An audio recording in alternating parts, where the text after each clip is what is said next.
नमस्कार मित्रांनो, मी तुमची आजी साई. आज मी तुम्हाला स्वच्छता कशी करायची ते दाखवणार आहे.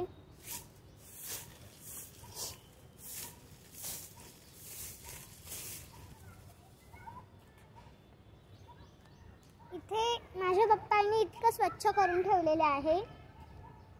तर मी तुम्हाला हेच सांगायचा प्रयत्न करते आहे की परिसर स्वच्छ ठेवा. आपल्याला मग कुठलेही प्रकारचे रोग होणार नाही.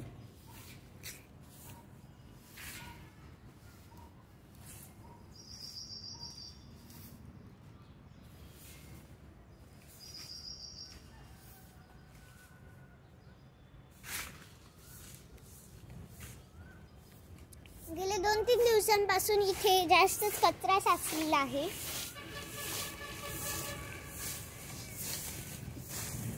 इथे कोणी कचरा कुंडीतला पण कचरा टाकून देतात. प्लास्टिकचे पुडे टाकतात. मला त्याच्यामुळे पर्यावरण दूषित होते.